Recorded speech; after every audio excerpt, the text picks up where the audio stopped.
Oh, wait. I need my opening line. Tagline.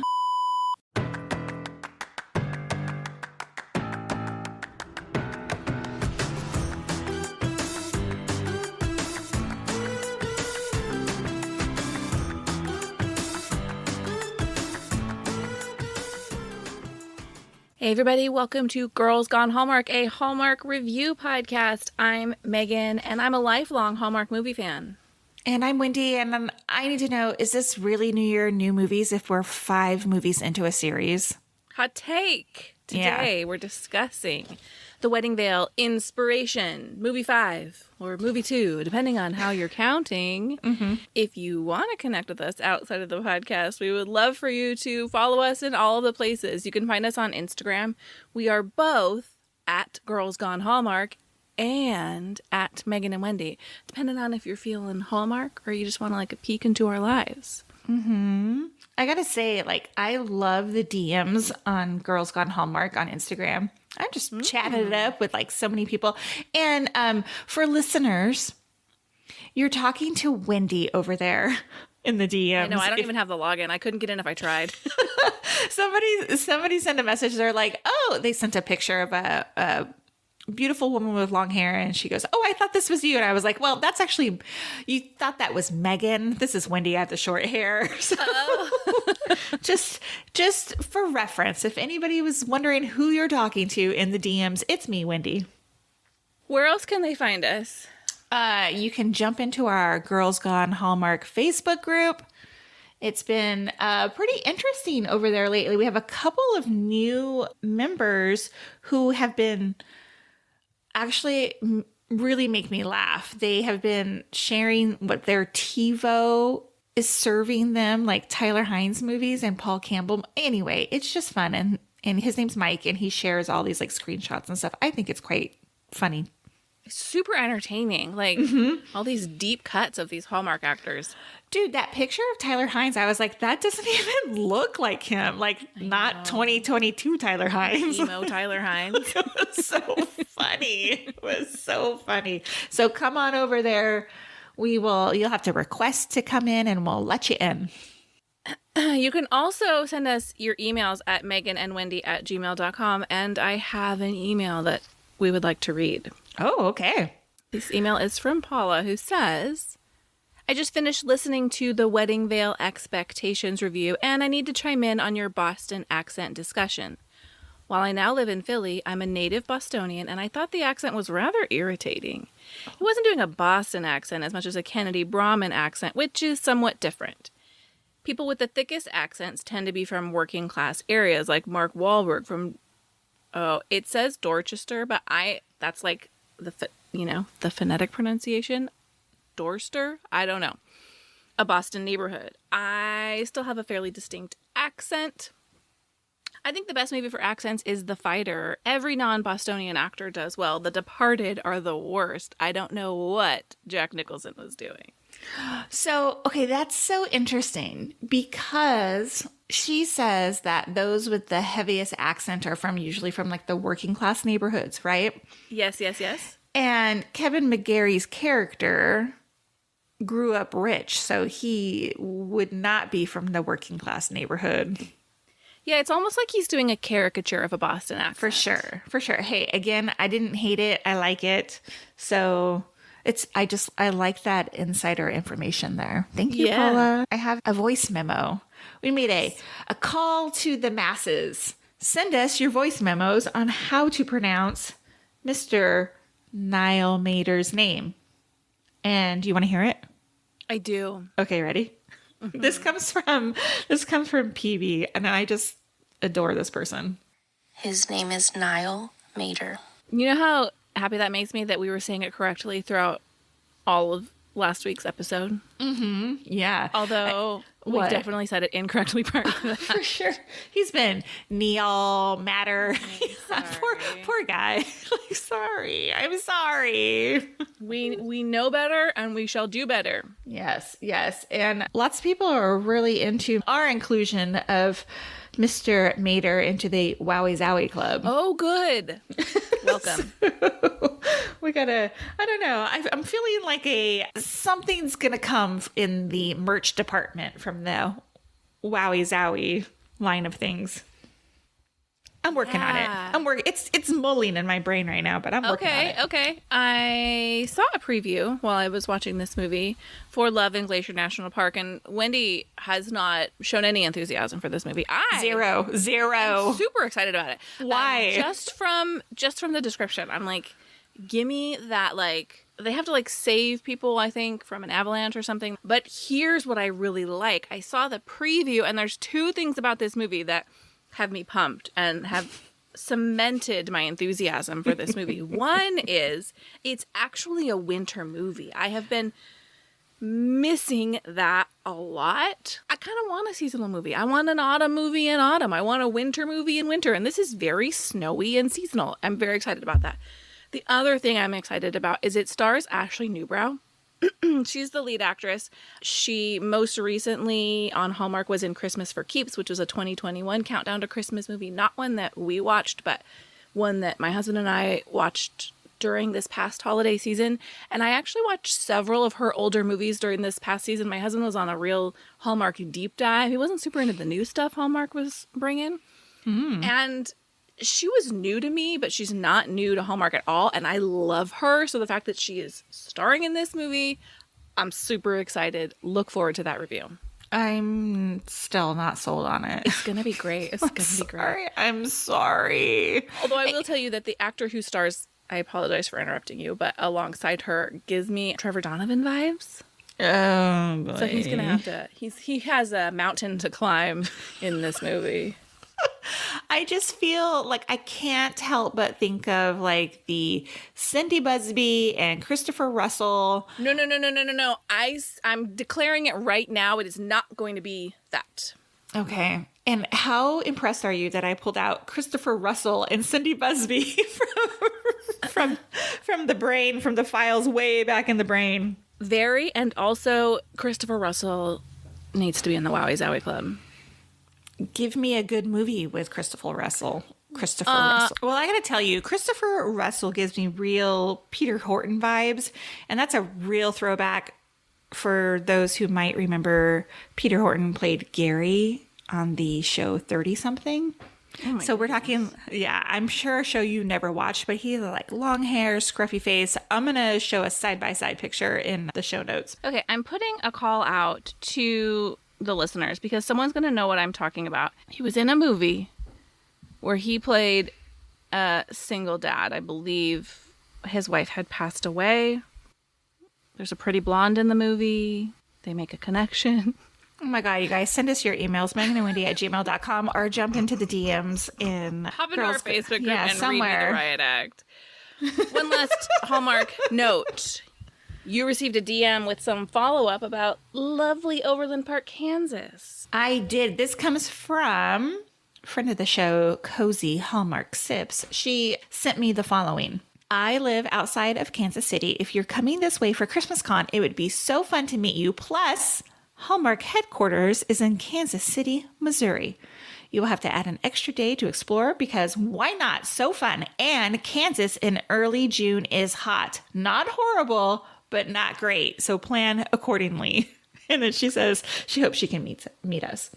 That is so lovely, the fact that she threw that in. I did mention this to my husband. I said, hey, you want to go to Kansas? And he was like, well, we could catch a Royals game while we're there. So we need to see if the Royals schedule overlaps with Christmas Con. Exciting. Let's move on. Do you have a synopsis for the Wedding Veil inspiration? I sure do. The Wedding Veil inspiration. Emma's life plan is thrown off course when Paolo, am I saying that right? Paolo. Must read. Okay. I don't want to do that. Don't send me your emails. Powlo. Paolo. Isn't that what I said? Paolo.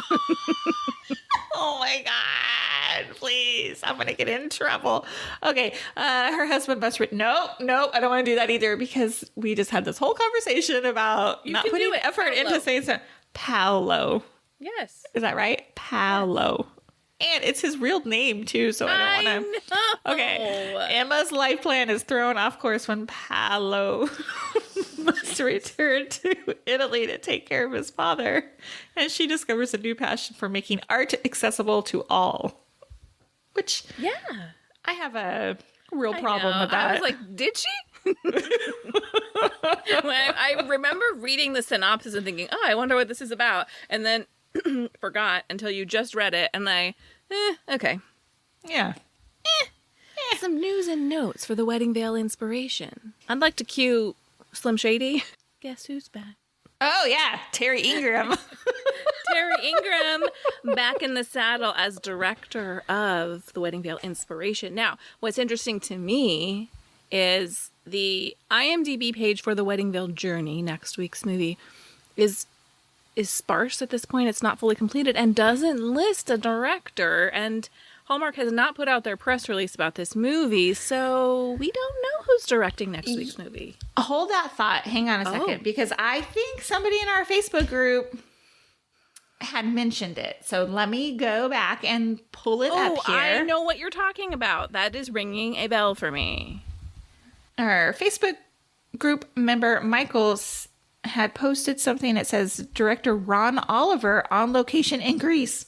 Yeah, good job pulling that one from the memory banks, because I do recall reading that. Okay, so that answers that question. Yes. How did you feel about, give me your movie by movie comparison on how Terry Ingram did compared to Peter Benson last week? Can we wait for my first impression, because it addresses that very... Oh, okay then. This movie was filmed in Victoria, Canada during November 2022. Talk about a fast turnaround. Lickety split. This was written by Betsy Morris, who also wrote A Kismet Christmas from 2022's Countdown to Christmas lineup, which, coincidentally, starred Carlo Marx, who plays Matteo in this movie. I know, isn't that funny? I am not familiar with Carlo Marx. I did watch A Kismet Christmas, too. I don't remember him in it. Well, in our Hallmark deep dive that my husband and I did during the Christmas season, one of the movies we watched was Angel Falls: A Novel Holiday. And what is funny about that movie is I swear I have referenced that 800 times since then. Jen Lilly is in that movie. It's actually a sweet movie, but Carlo Marx is in that movie as well. He's also in 34 episodes of Chesapeake Shores. He plays David Peck. This movie also stars Casey Roll as Lily. And on the Hallmark actor resume bingo, mark your squares for Once Upon a Time. I saw that. But, wait for it. Her dad, she comes from a showbiz family, and her dad is named Mike Roll, who has a pretty extensive directing resume, including tons of Hallmark movies, Chesapeake Shores, and Date My Dad. No. Yes. Dang, that's another deep cut Hallmark resume bingo get. Yeah, totally. He did 5 episodes of Date My Dad, which was only on for 1 season, so I think maybe he did 8 episodes. He did 5 of them. Yeah. Wow. She's a Nepo baby. She is. But incredibly talented in her own right. Yeah, I saw that she has 46 acting credits. She was also in The Good Doctor, Wayward Pines, lots. Did you watch that? No. Did you? Wayward Pines? No, but I've read 2 of the books in the series. I'm not totally sure that I knew there was a series. Maybe I did. Anyway, I would be interested to watch it having read the books. You might not like it. A little sci-fi happening. Oh God, no. No. It's not. I think we need to issue a challenge to you. If you listen to our other podcast, Long Story Short with Megan and Wendy, we monthly talk about pop culture, and Wendy is famously anti-science fiction, but I feel like in your mind you're like, I don't want to watch Star Trek. 100%. But I think so much science fiction is very subtly science fiction. I'm going to come up with a good example that I'm going to challenge you to watch, and you can issue me a similar challenge of something that I'm famously against. Like, I'll watch a scary movie. Okay. I'm telling you, it's not all Star Trek. Well, okay. I might be open to it. Just consider it. I read an article that there was some real snow during the wedding scene at the very end. I guess they're in an area that hasn't snowed in like forever, and then it's magically snowed, real snow during this scene. That's exciting. It was also snowing. There's a restaurant scene with the ladies, and they show a pulled back shot where they all have like jackets wrapped around their body, but the shot was shot really tight, so they were allowed to keep them on. And all you could see were like the necklines of their dresses. Oh, that's funny. That's really funny. I mean, I'm guessing in November in Victoria, it's pretty cold, right? Again, yeah, it's kind of the opposite of filming a Christmas movie in the middle of summer. Mm-hmm. I'm not great with Canadian geography, so I have no clue where Victoria, Canada is. It is off the west coast of Canada. Okay. It's an island. I did graduate college, guys. I just don't know anything about Canada. Sorry. I only know I've been there. That's the only reason Of course you've been there. You've been every freaking where. I have not, but I have been on an Alaskan cruise or two, and that is often a stop on an Alaskan cruise. What were we talking about? Oh, in the dog's guide to dating or whatever. We were talking about the small little like area where it was called Labrador and Newfoundland, and there was St. John, and you're like, yeah, I've been there. And I was like, what? Also on a cruise. Oh, you've been everywhere. My I really God. haven't. There's many places I haven't been. I've been to obscure Hallmark movie filming locations. Are you ready for first impressions? I am. Mine is, and once again, the Wedding Veil franchise has my heart. Oh, that's sweet. Okay. Mine is, I don't want to be accused of woman-on-woman crime, so I'm going to abstain from my first impression. Oh, no! Wait, tell me.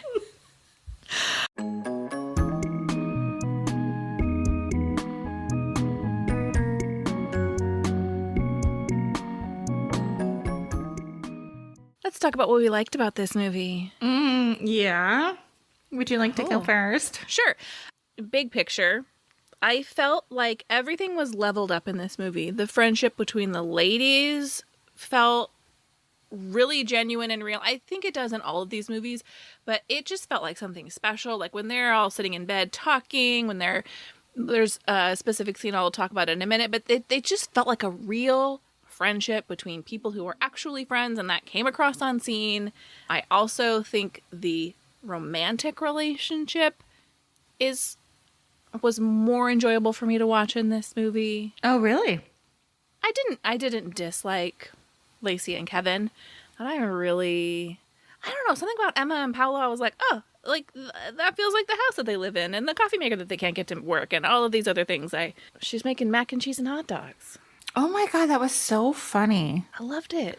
See, I have to credit like the writer of this movie, because obviously she hasn't done any of the other Wedding Veil movies. Mm-hmm. There were some great lines in this movie. Oh my gosh, yes. So I want to shout out Betsy Morris, because I just think that there were timely and relevant and more youthful, I think, conversations in this movie that I enjoyed quite a bit. Yeah. I thought the story too, big picture, I thought this story was so much better than expectations. A movie I still really liked, but comparing the two movies, that movie I said it needed more meat. And this one was layered better for me. I don't really know how to articulate it, but I just thought, like you said, was leveled up. I cared more about the characters. Yeah. It just was executed better for me. I like your comment about it being layered better, because I know last week we talked about there being too many pieces, but like you said, not enough substance in all of those pieces. And I think the different storylines, there are a number of them happening here. You're right. They do play well together. Right. To create one big picture instead of 5 different little paths. Right. And I think we are given the same formula for each movie, career, marriage, family, right? Those are the 3 pinnacles that we're dealing with. It just was a better story for me. I think so too. For me, I have several scenes that I loved in this movie. the ladies have a conversation about what's keeping Emma in Chicago, and they get real with her. You know, she's saying like, well, my job's so important to me, but Paolo is putting his job above me, and they give her the look like, girl, that is what you are doing too. Mm-hmm. And I liked that they held her accountable while still supporting her and being there for her. That was a real friendship moment for me. Yeah, you know, because I would be selfish. I'd be like, yeah, you're not leaving. You're not moving to Italy. You're my best friend. Like, I need you here, you know? Yeah. So I really liked that they were supportive of her. They're like, yes, like, go be with your husband, you know? Does it help that they already don't live in the same location? So they're already not able to just get together for brunch on a Sunday. They had to hop on a plane. Yeah, probably. Yeah. I really, really loved Casey Roll in this movie. Uh-huh. She played Lily. I just thought I enjoyed her so much as an actor, but her character was like fun and just was a breath of fresh air, and I just adored her. How much did you love her wedding dress? I don't even... Oh, it was short, right? Yes, it was so cute. It was very like her, right? Yes. Yeah. And it's kind of funny because the whole like magic of the wedding veil was like a through line in this movie, but it wasn't, again, not a, you know, it wasn't the main character. Wasn't the A story. Yeah, exactly. So, I mean, did I need them to get married at the end? No.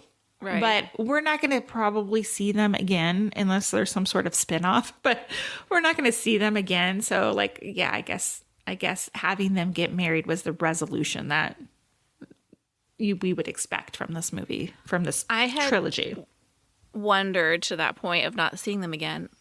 Are they setting these movies up with these additional love stories to have their own, you know, the wedding veil extension? I mean, if Lacey Chabert, there it is. I haven't done that in so long. If Lacey Chabert is smart, because she's one of the executive producers in this movie, I think that's the way to go. Because you just franchise off and then make that money, you know? And people keep coming back because it's familiar. Quick side note. Yeah. Someone was calling out CCB on Twitter for something wholly unrelated. I don't even remember what they were calling her. It was something, it had nothing to do with Hallmark. But I clicked through to her Twitter profile, and in her bio it says, Queen of Christmas. Get out. Hand to God. Oh my God. Okay, to your comment about this being really, the dialogue being really fresh and funny, when the ladies meet Matteo, it's his first winter in Chicago, and he's like, I got socks and a jacket, and Tracy looks at him, she goes, you're gonna die. And it just, totally, the delivery was impeccable. I laughed out loud. Me too. I did too. I very much feel like a kindred spirit with her. I don't know. Yeah, that was funny.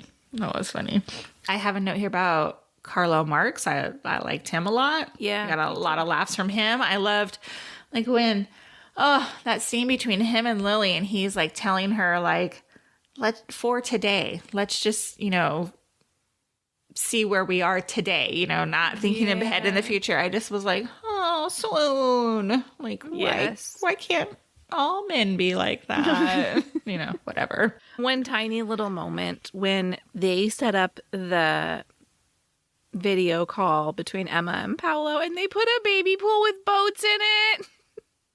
I don't remember seeing... what? What does that have to do with anything? A baby pool with boats? Because he is in Italy, and he's, I guess, in Venice on the water. And so they put like a little baby pool next to her. Oh, like boat, they were so she's on the together. water. Listen, that whole scene, first of all, I've watched way too much true crime. If I would have come home and saw like music candles in your house, I wouldn't be like, hello? Who's here? I would have run out the front door and called 911. There's no way. Speaking of sleeping with the enemy conversation we had on our other podcast recently. There's just no way. 1,000%. Let's move on to what we wished for. Okay. Can I go first? Please. Wake up, Emma. This is not the job for you. Gah. So There's so many. I'm sorry to interrupt you. There's so many like problems with that whole storyline for me because the boss was terrible. The worst. Horrible, terrible, awful boss. Like, first of all, you don't make somebody feel bad about who they are. Like, that's a terrible, like, she was trying to get Emma to quit the job. A real boss, a real leader would have sat down with her and been like, you're not cut out for this job, or this is not a fit for you, or whatever. And I have to go back to a show that we watched on Freeform called The Bold Type. And Melora Hardin played Jacqueline Carlisle, and she was a great boss. She had hard conversations. She was a great leader. Like, it just felt like a huge disservice. Like, why are you making this person who's in charge so terrible? Because Emma is clearly good at her job. Like, but she's not made to be like this, you know, manager type or whatever. Ugh. It was so frustrating to watch. Yeah, Nancy was like the boyfriend who's mean to you, so you'll break up with him so he doesn't have to break up with you. And I hated it so much when the reveal is, I was just trying to make you realize that you don't want this job. I mean, have the tiniest bit of backbone and have the conversation and say to her, is this really the job you want? Because what I see in you as someone who's been doing this forever is, well, now you've wasted all of this time because now who's going to come take that job? And you've put her in this horrible position. That was the weak point in this movie for me. I agree. Now, let me go back, because back in our synopsis, it says Emma discovers a new passion for making art accessible to all. I'm guessing she's talking about, or that's talking about the videos she was making. I think the point is she's saying like art is everywhere if you know where to look for it. And so by creating these videos, she's showing you that I guess you don't have to be standing in a museum to find and appreciate art. Okay, fair. But she didn't even want to do the videos. Right? It was not a passion for her. It was like Lily knew what she was doing, because Lily is young and knows what is popping on the internet. I don't know. Yeah, right. No, 100%. Here's something that really bugged me too, is in this movie, there's too much travel. Like, how realistic is it for Paolo to like come back to Chicago so many times from Italy? Yeah. I'm just going to pop in for the weekend and turn around and head back. Like, what? Great frequent flyer miles. Seriously. And then the friends too. Like, do they visit twice? Uh-huh. What kind of time frame are we talking about here? This, you know, are we talking about a full semester? Is this 3 months? Like, we're never really given like a proper time frame, right? But they just like show up. I don't know. It's just too much. Too much. I think with the friends, I think it's okay to be on a video call with them or FaceTime or whatever. Like, they don't have to show up every single time. I know, those scenes pop so much when they're in the same room together. But, yeah, they visit twice, and then they're all together at the end for the wedding. Mm-hmm. I think I'm just going to have to let this one go, because I do like it when they're in the same room. I think those scenes, obviously, are so much better than the video calls. But who can do that? Like, taking off for the weekend, and Avery has a baby. And right, exactly. They get jobs. Anyway. Mm-hmm. Yeah, and why would those two even come to that wedding? Like, why would they be invited? Because of the veil? Was she wearing the veil? Like, I'm certain she probably was, but I mean, like, why would they go? Why would they be invited to that? They wouldn't.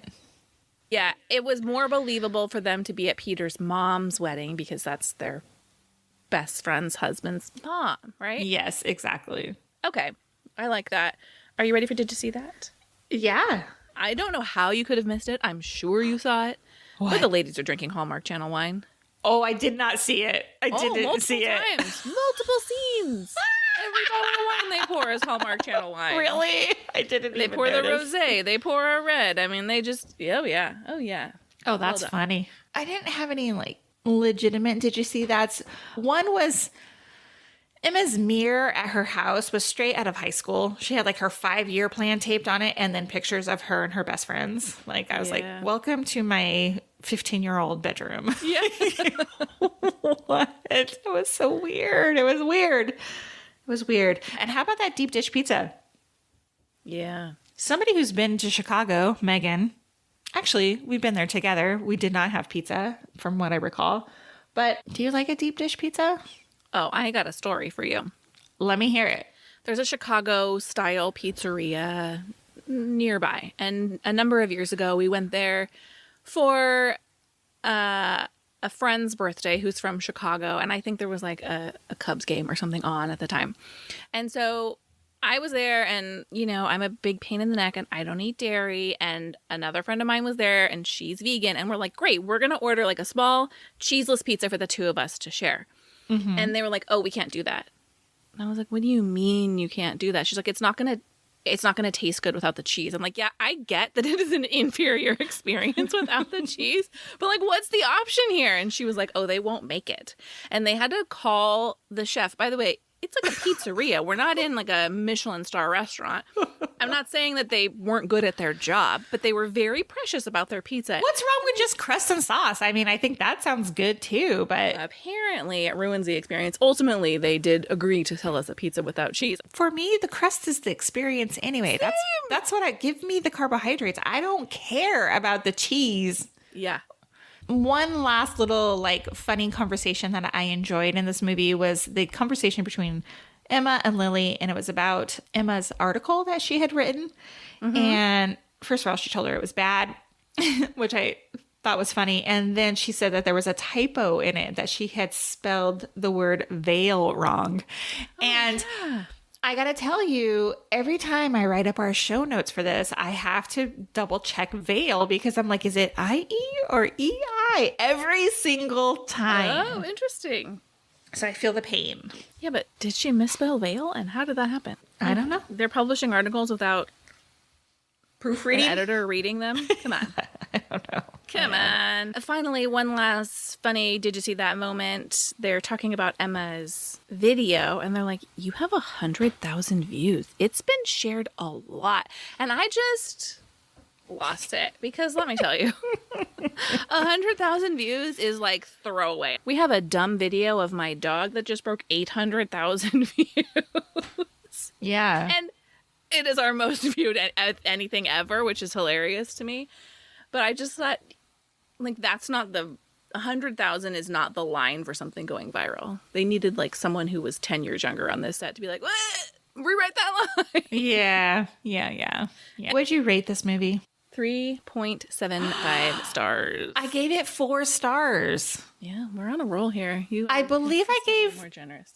Yeah, that's funny. I don't know. I think I gave Expectations 4 stars too. And I'm not trying to compare both the movies. I don't want to do that because then, of course, that's going to change my rating. But I enjoyed this movie quite a bit. I did too. So, I don't think 3.75 stars is a bad rating. I'm going to be honest. Yeah, I don't think so either because I have seen some really terrible reviews for this movie. Oh, have you? Yeah. I kind of think people are over it. I have a kind of a off-topic question for you. Mm-hmm. And again, don't come for me with your emails about woman-on-woman crime here, but here's a question. Autumn Reeser is like 42 years old in real life. How old are they supposed to be as these characters? I don't think they were given that information. Okay, so Lacey Chabert and Autumn Reeser are in their 40s, right? And here they are having babies. And it's just like, it's hard to have a baby in your 40s. Like, it's not even addressed. It kind of bothers me. Yeah, harder to get pregnant. Yes. I think we can safely assume using 90210 age math, they're supposed to be at least 5, if not 10 years younger than their actual ages. Okay. I would guess they're supposed to be in their mid-30s.